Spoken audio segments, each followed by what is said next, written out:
Ndabaramukije mwese bakunzi ba Emotion Talent TV. Ni Abdul Uwimana abaramutsa. Kwa kundi nyene muri bwa bumwe ndababwira nti mukore subscribe. Mukore subscribe, like na share, kandi mugire comment, mutere comment, mutubwire uko mubona ibiganiro byacu. So kuri uyu munsi canke muri aka kanya mwabyumvise mu kiganiro caheze nababwiye yuko Minembwe yafashwe yose na kakaburungu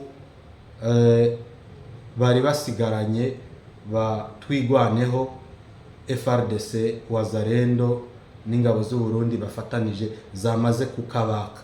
Ivyo ntibisubigwa ko niko byagenze. So mugabo muri aka kanya kandi turaza kubabwira n'ibindi bintu byinshi kubijanye n'ibiri ku rugamba, ariko reka tubanze duhere kuri iki kintu.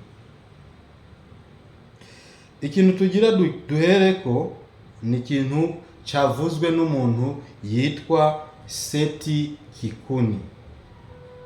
Seti Kikuni numwe mu banyamugambwe bo mu mugambwe wa Moise Katumbi muri Republika ya Demokrasi ya Kongo. Uyu mugabo yavuze amajambo menshi, mugabo mu majambo yavuze yuko ngo Tshisekedi atisubiye ko kuvyo ari karakora bijanye no guhindura ibwirizwa shingiro, yuko ngo bagomba bace bagira Republika ya Kivu ya Republika y'Abaswahili, y'abantu bavuga igiswahili. Kandi arongera aravuga ngo M23 si umutwe w'iterabwoba. M23 ntabwo ari umutwe w'iterabwoba, niko yavuze. Ibi bintu rero bavukanyi ni ibintu byo kwitondera cyane. Kubyitondera cyane gute? Kubera yuko aba bantu iyo bariko bavuga nk'abantu badafise mutima mweranda. Politike iremewe. Jewe ndemera yuko umuntu gukina politike nibisanzwe, ni ibintu bisanzwe nkuko nanje noyijamo n'abandi. Mugabo ku busesanguzi bw'iwanje, ku makuru mfise muri Kongo, uyu mugabo Seti Kikuni ntabwo yategerezwa kuvuga aya majambo kuri uyu munsi canke muri iyi minsi. Ati gute? Muribuka neza yuko hariho amaraporo yakozwe n'imiryango mpuzamakungu iharanira agateka kazina muntu, harimo Human Rights Watch n'ayandi mashirahamwe, avuga neza ukuntu M23 inyuma yo gufata Nord Kivu na Sud Kivu byagenze, cyane Nord Kivu. Ku muntu yasomye bijya vyegeranyo, kabone naho wowe utaruhahagaze, ukumviriza neza amajambo yavuzwe n'abapolisi n'abasoda bari barafashwe na M23, mu nyuma bakaza gucika canke bakagira ubundi buryo baronka butuma bavayo. Ukumva ukuntu bafashwe, aho M23 yishe abantu ibahora kuvugira ingara gusa. Kuvugira ingara ukabizira, gusaba amazi yo kunwa ukabizira, gushaka kuja kuri toilette amasaha yo kujayo ataragera navyo ukabizira, ukicwa. Hari inzara, uri mu gikoni, gutora akantu gatoyi gusa ko gufungura, kubera yuko inzara igira ikwice. Kwa kundi uri mu gikoni ukiha nk'akantu ukakajya, uri mu gikoni abantu bamaze bateka barabizi, ibyo byonyine bigatuma bagukubita mpaka bakakwica. M23 yicishije abantu inkoni, kugukubita nk'inzoka mpaka upfuye. Ariko nshuti zanje, umuntu yarangiza akavuga ngo M23 ntabwo ari umutwe w'iterabwoba.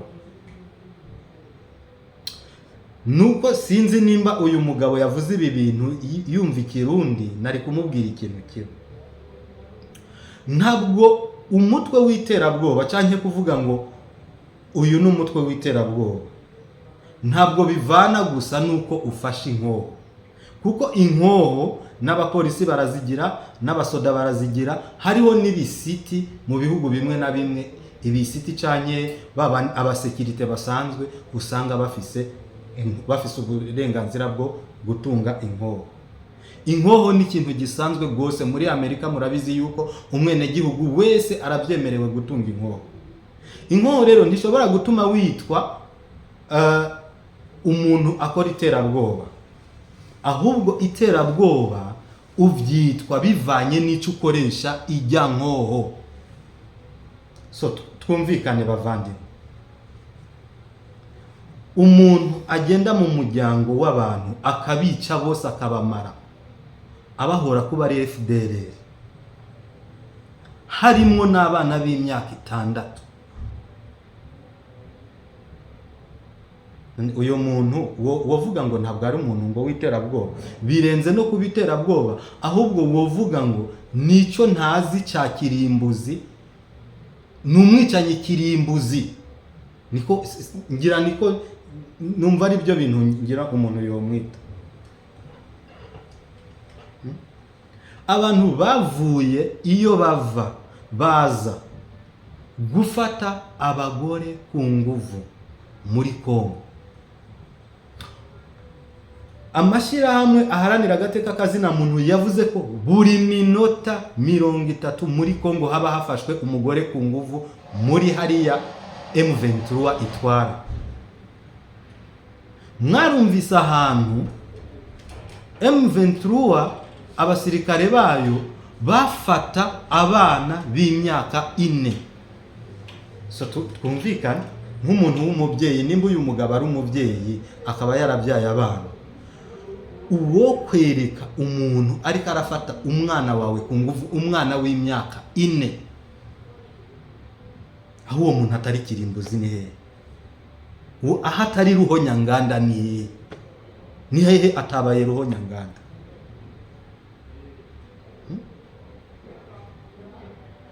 So rero jewe kabisa ibi bintu byantangaje rwose kumva umuntu w'umunyepolitike, kandi igitangaje muri ibi bintu mu byumve, aba bantu baba barize amashuri, benshi bafise amadoktora. Ucumbwira umuntu afise doktora, afise ubwonko bwiyumvira mu mutwe, ni gute ugenda kwicara ku ntebe y'ishuri gushika yahuro nka doktora, ariko ukagira ubwenge bw'igikuri vrema, ubwenge bugufi cyane bureha n'imbaraga. Ushobora kuvuga ngo M23 si umutwe ngo w'iterabwoba, abantu bafata abana b'imyaka 4 ku nguvu gute? Uri umubyeyi, uwo muntu ni umubyeyi. Kumenya agaciro n'agateka k'umwana ntabwo bisaba kuba warabyaye cyangwa uri ingumba. Utegerezwa kumenya agateka kazina muntu, kabone naho woba utarabyaye. Nshuti zanje, tuvuga ukuri, tuvuga ibintu tubyemange. Ni gute umuntu umugwi urimo abasirikare bafata abana b'imyaka 4 ku nguvu ushobora kuvuga ngo ntabwo ari imigwi y'iterabwoba? So ngo ntaco ngo yoza ngo kubaza Kagame ngo kubera ngo si umunyarwanda. Kagame yateye Kongo mu 1996, akuraho perezida Mobutu, ashiraho Kabila wiwe yari yizaniye. Uko byateguwe n'Ubuganda n'u Rwanda. Ivyo bintu nta muntu numwe kuri uyu mwanya yo bakurikirana amakuru atabizi. Kabila nta bushobozi yari afise bwo kugwanya Mobutu amukore ku butegetsi, yari yarabigerageje kuva na kera byaramunaniye.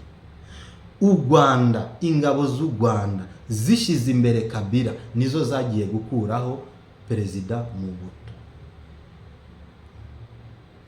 Barangije babonye yuko ibyo bamwifuza ko atabyabahaye, baca baramukura ko bashyiraho Hippolyte Kanambe, umuntu yitirirwa ngo ni umwana wa Kabila kandi Kabila atarigeze amubyara, yaranse no gupima DNA n'abana ba Kabila.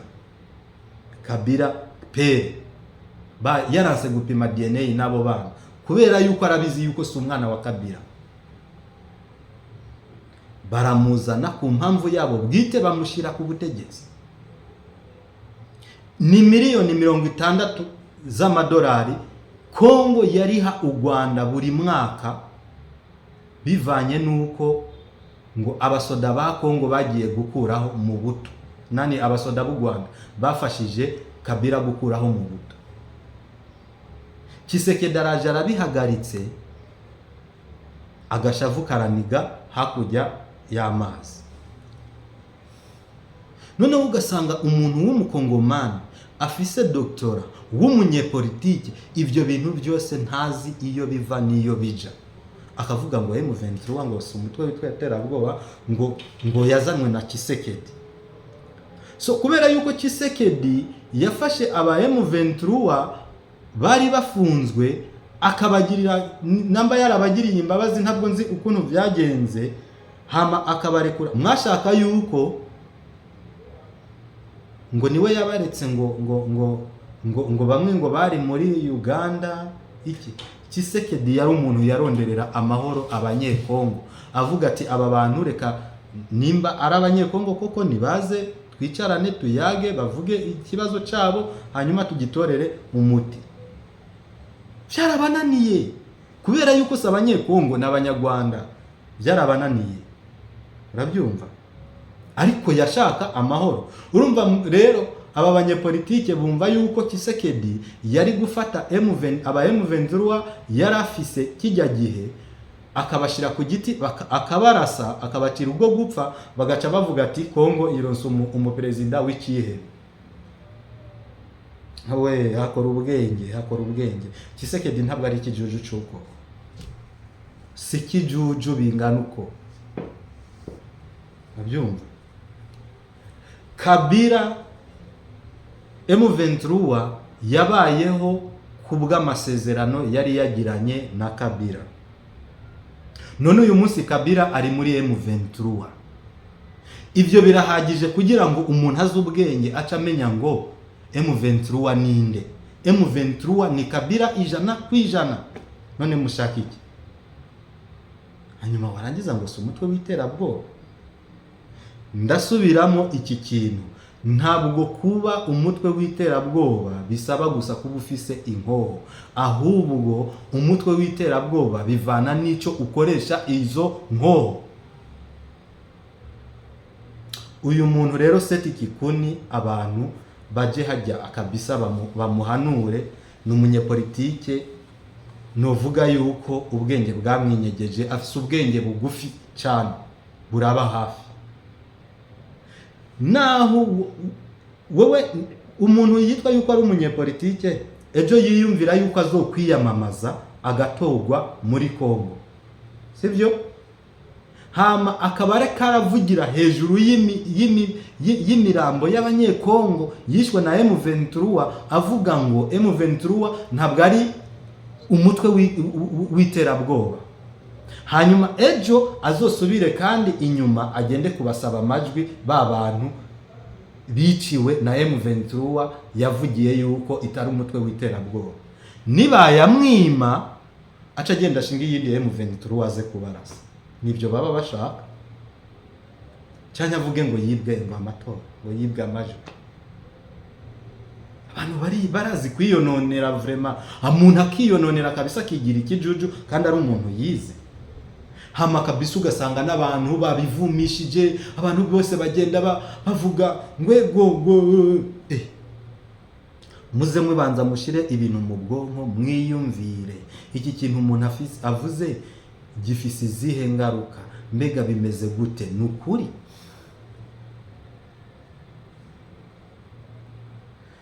So byabananiye rero, za Minembwe zavuyeyo, Masisi, za Rucuro hose bariko barakubitwa, Rubaya bamerewe nabi, ubu naho bashaka kugira Repubulika y'Abaswahili.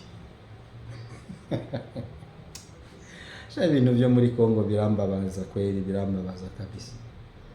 Yani urumva Tshisekedi yabananiye muri diplomasi, yabananiye ku rugamba, icyo mubona mwokora ni balkanization.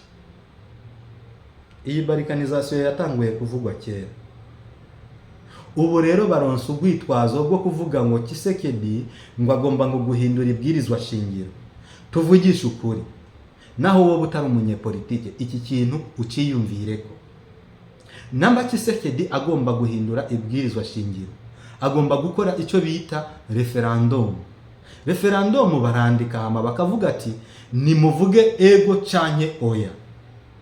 Namba abanyepolitike bafise abantu babakurikirana, kubera iki batokwemereye iyo referendum ikaba, hanyuma bagategeka ababakurikira canke abanywanyi babo bakababwira ati twebwe turi benshi, nimugende mutore oya, iyi referendum iri bwirizwa shingiro ntirikogweko. Kuki batavuga ati mugende mutore oya, hanyuma icyo bakora gusa bagaca baja mu mabarabara bakamenagura ibintu by'abandi, imiduga, amabarabara. Murazi barabara ukuntu rizimbye, gufata amabuye ugatera abapolisi, ahubwo burya n'abapolisi ba Kongo barihangana ndakurahi. Umuntu akaja mu mabarabara agatera amabuye abapolisi, agatera amabuye abasoda, nibemere namba bazi neza koko bafise abantu, ahubwo bafashanye na Tshisekedi bamubwira ati rero dushaka yuko iyo referendum izoba ku mugaragaro, ntihabemwo ubusuma, hanyuma twebwe dufise abantu bacu bazotora oya, hama batore oya. Nimba Tshisekedi kweri ashaka kwitwaza iryo bwirizwa shingiro kugira ngo asubire yitoze, abanyu batore oya, biveho iyo referendum, biveho iryo bwirizwa shingiro ntirihindu. Kuki bitagenda? Abantu bakavuga ngo tugiye ngo kubyiyamiriza. Nukubera yuko bashaka yuko mu myiyerekano yabo bakoresha ingufu nyinshi, babangamira abantu, babangamira ibikorwa bya leta, baprovoke abapolisi n'abasoda, urumva, babatera amabuye. Nta mupolisi wotera ibuye ngo umumene umutwe afise inko hareke kukurasa mu nsherano. Turi abantu dufise imibiri. Je no kurasa kabisa. Je ntiwontera ibuye ngo nkomeretse mfise inko no kurasa ndakesera. Barakubesha. Nta soni. Baje kugira imyiyerekano, nibagende baje mu banywanyi babo bababwira ati twebwe nk'iyi migambo kunuko ntidushigikiye yuko ibwirizwa shingiro ry'igihugu rihinduka, cyane hariho ibihinyanyugwa muri iryo bwirizwa shingiro, ntidukeneye ihinyanyugwa na rimwe.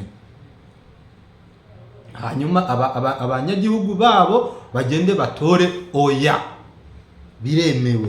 Kandi babaye benshi batoye oya, ntirihinyanyugwa ibwirizwa shingiro, nta kintu barikorako. Ariko ntibashobora kubikora ibyo bintu kubera yuko barabizi yuko nta bantu bafise, bashaka gusa gukoresha inguvu. Nta munyagihugu bafise. Umuntu wese azi ubwenge ari muri Kongo akurikirana neza 100% ibyo Tshisekedi amaze gukorera Kongo. Nta muntu atomukunda, numva.